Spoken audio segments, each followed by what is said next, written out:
First of all, I want to thank Adrian and Abhishek for making the job easy for us, because today what we have bought in our duty is just related to it, directly related to it, because we are trying to reduce the pollution, that by helping the climate change to reduce it. Now, a warm welcome to respected sir and my dear friends. We, both the students of MCKV Institute of Engineering, presents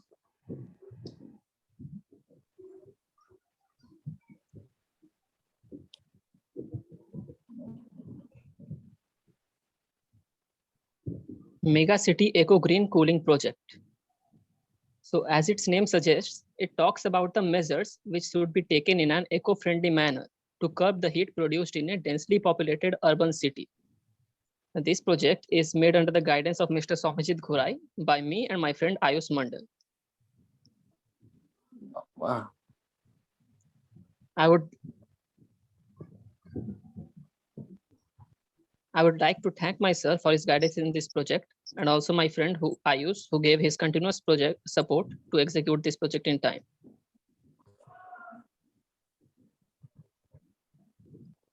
So here is the contents on our topic, which we have covered.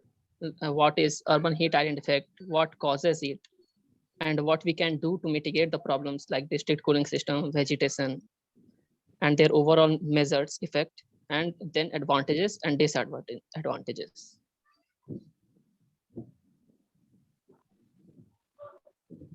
So before that, let's see, why do we need it? What is the problem? So if you look at the thermal image of a city, then compare that to a map of vegetation, you will find that wherever there is greenery, the temperature is lower. That's because things like asphalt, concrete, and single roofs absorb more heat from the sun than the trees. High buildings with narrow streets block the natural wind flow and cannot release heat. Vehicles, ACs, and the industrial facilities all emit heat into the urban environment.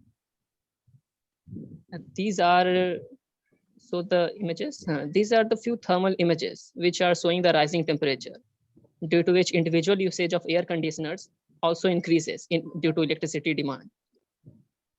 And all of this causes the urban heat island effect. And this urban heat island effect is responsible for the higher temperatures in cities, often by several degrees compared with their surroundings. It's becoming a huge risk to human health and, more importantly, our climate, as growing urban population worsens the effect of climate change. Change the slide.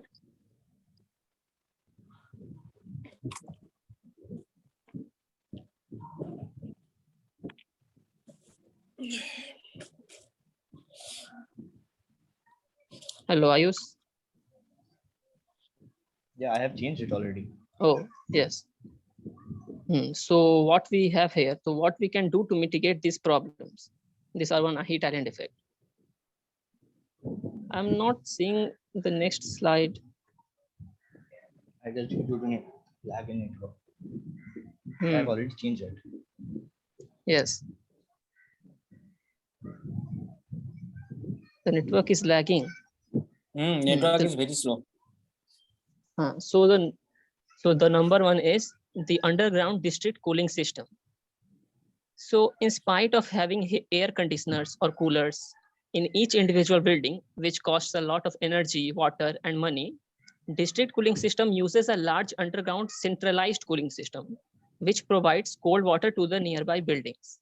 The buildings take the coldness of water and return it at a higher temperature to the underground system again, where the water is ready to get cooled again.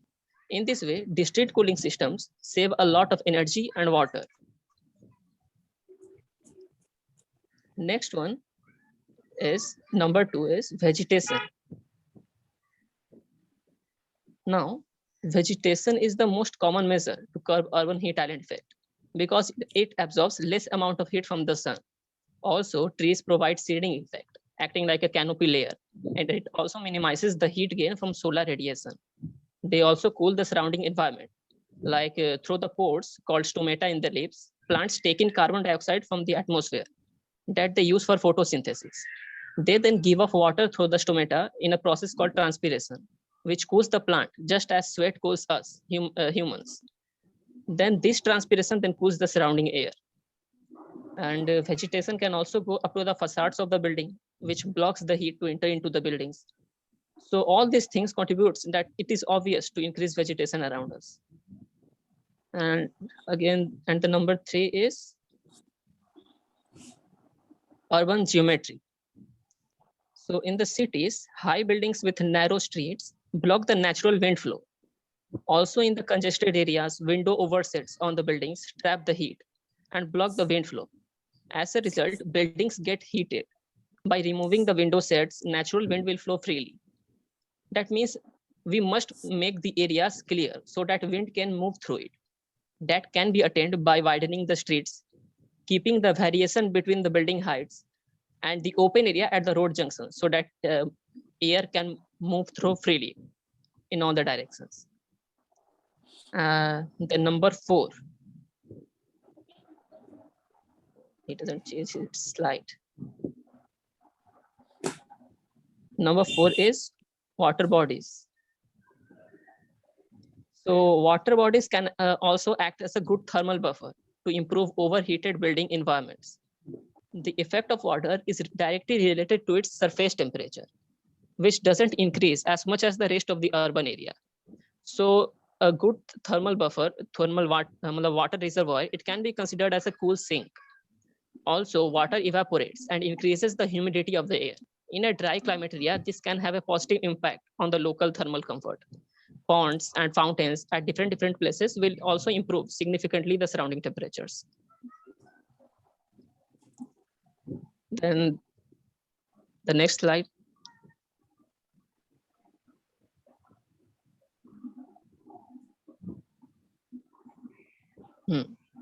The next slide is materials and surfaces. So in a hot climate, the presence of a high absorption material on the buildings can negatively affect the surrounding temperature. On the other hand, buildings made from a material of high thermal mass can solve the problem, which doesn't change its temperature, even absorbing some amounts of heat. Also, the materials that reduce the surface temperature by reflecting a significant amount of solar radiation can help. So these surfaces are usually light colored or white. And vertical gardening on the building surfaces is also very helpful as it blocks the direct sun penetration.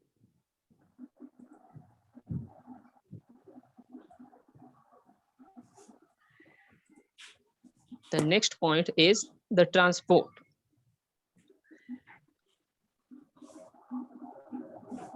So the next point is transport. So vehicles with combustion engines emit a lot of heat into the urban environment and also causes air pollution as we know it. So we have to make sure that almost no combustion engine vehicles will be in the city, especially in the densely populated urban city. Instead, we should bring EVs more into the use. Reducing the number of vehicles is also a good option to reduce the heat produced due to transport. This can be done by making it expensive to buy. This will prompt more people to use public transports like trains or buses. So this so the graph of global vehicle demand. Ayush, this is the graph of global vehicle demand contributing the urban heat island effect.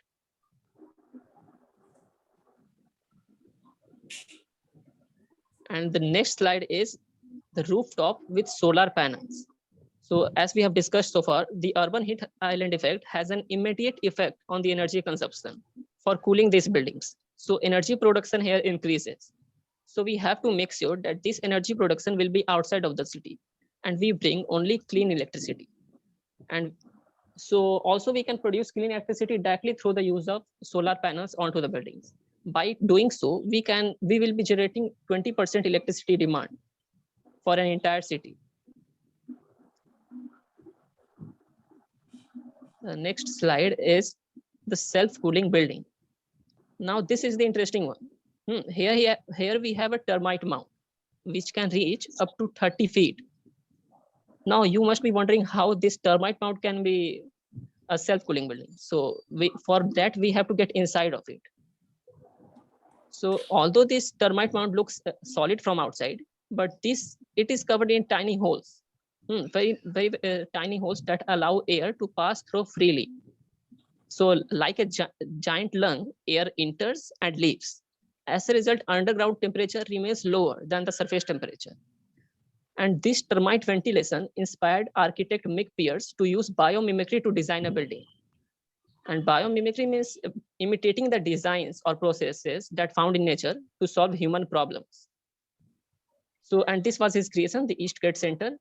So just like the soil inside a termite mound, these materials have a high thermal mass. That means they can absorb a lot of heat without really changing its temperature.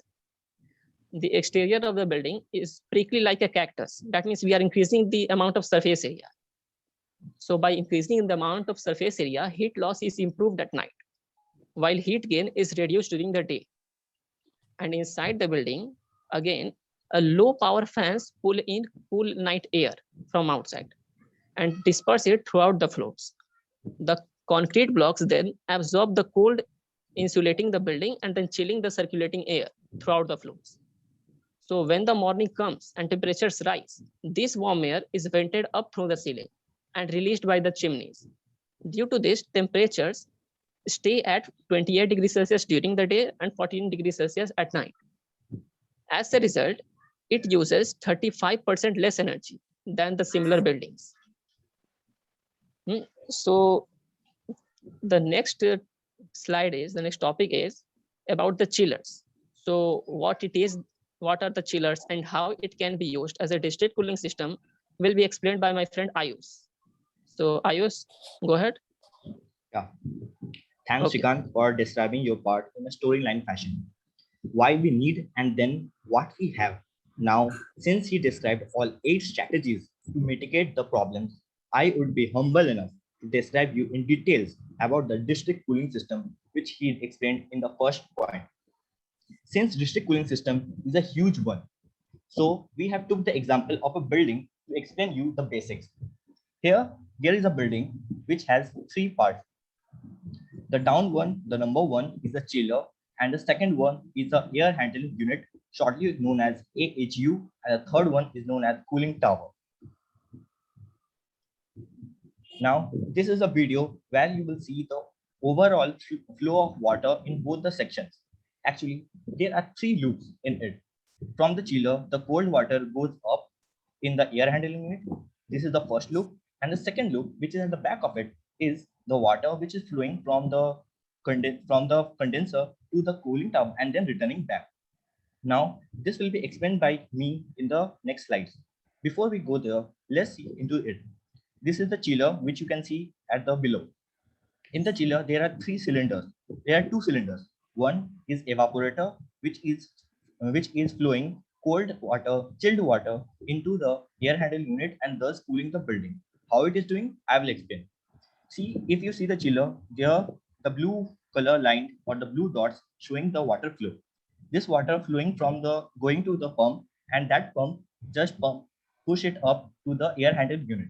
In the air handling unit, it sucks in warm air from the building. As in the building, there will be server room and people. So it takes in warm air, and at the open area, it throws out the cool air, thereby chilling out the whole building. Now that chilled water, which is at 12 degrees Celsius, which has been 6 degrees Celsius before, comes in the condenser, which is that which comes in the evaporator. After that, it comes in the evaporator. There is a section below it, which is flowing warm water into the cooling tower, and the whole detail will be explained in the next slide. So let's see what are the basics of it. So out of 3 chiller basics, AHU and the air handling, we will see chiller basics. In the chiller, there are 4 things. First is evaporator, second is condenser, third is compressor, and the fourth is expansion bulb. In this, there is a flow of refrigerant which is happening between all the 2 systems. This refrigerant is not in connection with the water which is flowing to the chiller and the second water which is flowing to the cooling tower. All are separated. Only the refrigerant is the substance which is flowing in between them, and the heat transfer is happening through it. Now let's see what is it. Here we have a chiller in the first. Here is the first cylinder, which is a evaporator. The function of evaporator is to use the refrigerant to cool the water and thus pump it back. And the back of it is a condenser which takes warm water. How it functions? Let's see.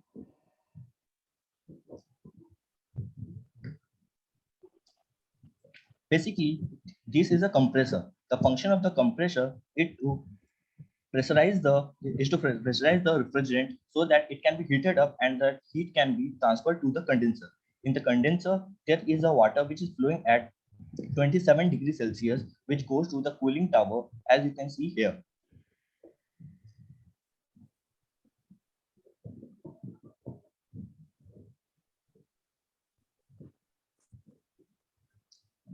Here is another section you can see here, that the warm water which is taken from the air handling unit, that is 6 degrees Celsius, which is the difference in between them, the chilled water which is flowing and the water which is coming here. This 6 degrees Celsius is taken by the refrigerant, and this heat is taken through the compressor, which then pressure it, and thus due to increase in pressure, there is increase in temperature.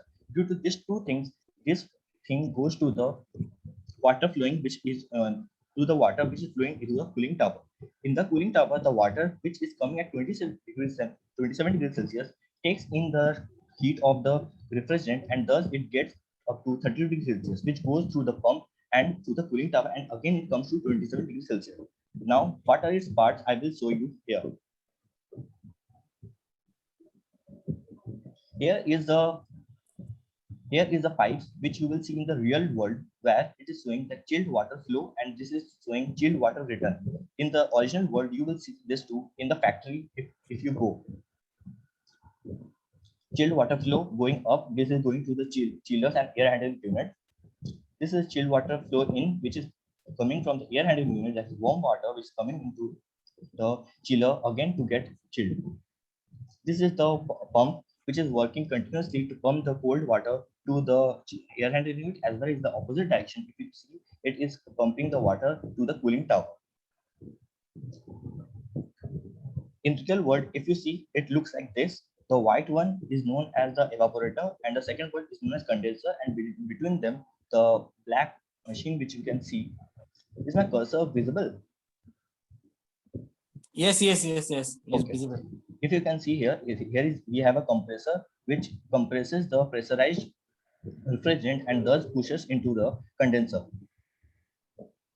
Here, if you see, here we have a expansion valve. Here is the power systems and all. Now let's see what is air handling unit. Air handling unit is basically a system which sucks in warm air from the apartment or from the globe, and it has many. It usually looks like this, and it has this kind of coils. Through this coil, the cold air, that is chilled water, flows, and when it flows to it, the warm water which is sucked by the machine is then pumped. When flow through this fills, then it gets cooler, and thus the chilled air is being again ejected through the machine so that the floor can keep cold.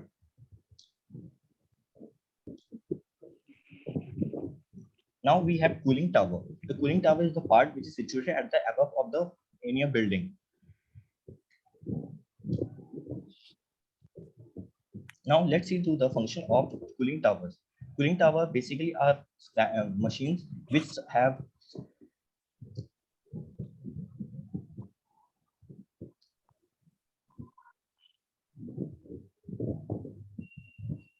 Continue. cooling tower has fans at the above of it, and they have some space for the air to suck it so that the water which is flowing through from here through the machines can cool down. We'll see in more details in the next slide. Here is a cooling tower, and here the evaporated water. As we all know that if we take water or the sweat, simply the sweat concept which Srikant also told, that in water there is a transpiration for cooling it, and in human there is a sweating process which happens for cooling our body. Same way, we all know that if we take water in a bowl and we take water in a plate which is having a larger surface area, the evaporation will take place more in a plate which is of lower depth, not the bowl which is of maximum depth. So maximum, the more the evaporating surface area, the better will be evaporation. The same concept is used in evaporating towers. Here, the water which comes from the machines, this pipe is showing that the warm water which is coming through it, and it goes inside it. This is the basic part, pictorial part. This is how the water is being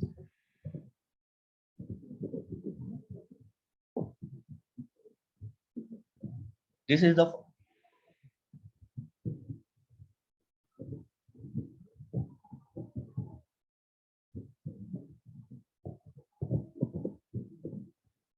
hello. This is how the water. Hello. Am I audible? Hello. Yes. Okay. This is how the water is. Yes, sir. Yes, sir. Okay, continue. This is how the water is flown throughout the system. From this, the warm water which is coming from the factory, which takes in the hot warm water, comes from this pipe, and it is being spread in the fields. In this fields, we have a system so that the area can be increased, so that water which dips through it can be cooled maximum.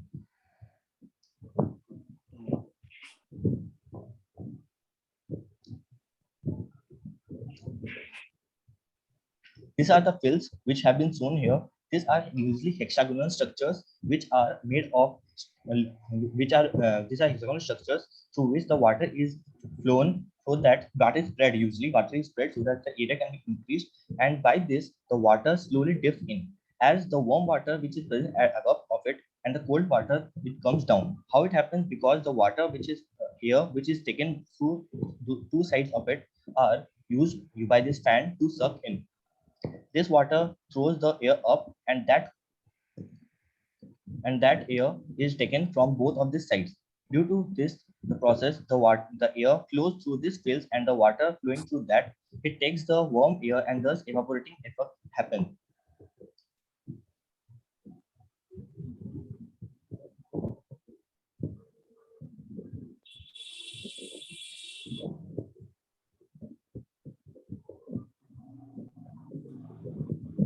This shows that the fan is used to ejaculate all the vapor which is produced in the above of the machine, and thus the cold air, the cold water which we want, we get from this.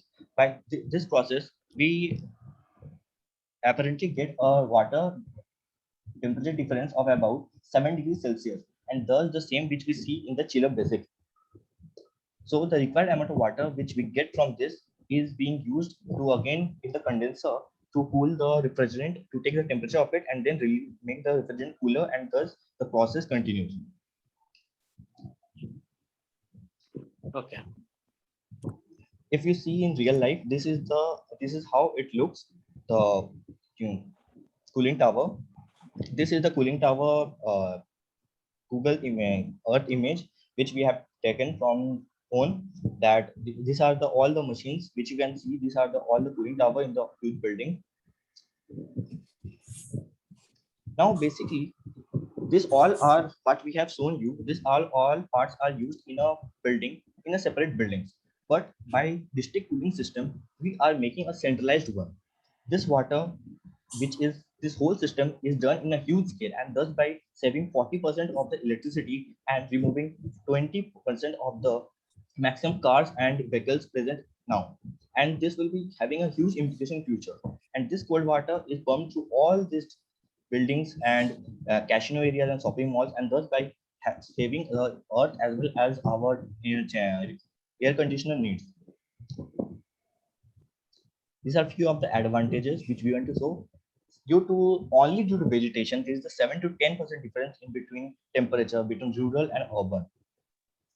Urban heat island effect kills more people than all natural events which we have seen now. By vertical gardening, more plant can be done in the same plot of land that was done by traditional way. 40% of electricity saving in comparison to every house having separate air conditioners.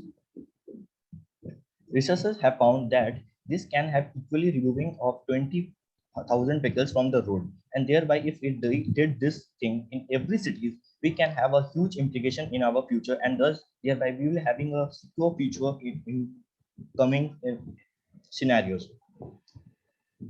By this, we are going to save fuels by 55%, and this is the data that is by 2050, one third of the non-renewable fuel is used in cooling system and refrigeration. So thereby we are using it so that we can save the fuel and thereby the environment as well.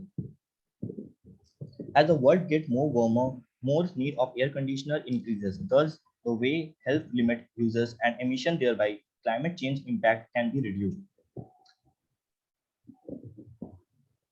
These are the advantages we have written so that one can read. There are a lot of disadvantages also, because district cooling system uses 50 to 80% of the more water than cooling technologies. In places such as Middle East, where 100% of the water comes from desalination source, this actually could increase energy use during desalination process. The front end investment demand for the district cooling system are substantially high because it receives a long-term financial commitment. For this reason, initial bill for users for district cooling system are relatively high, but gradually reduces over time.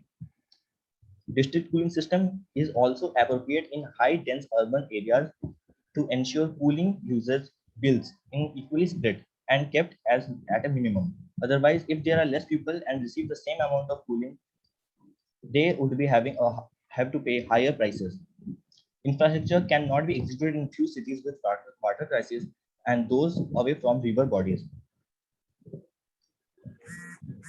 So these are the persons who have invented all this,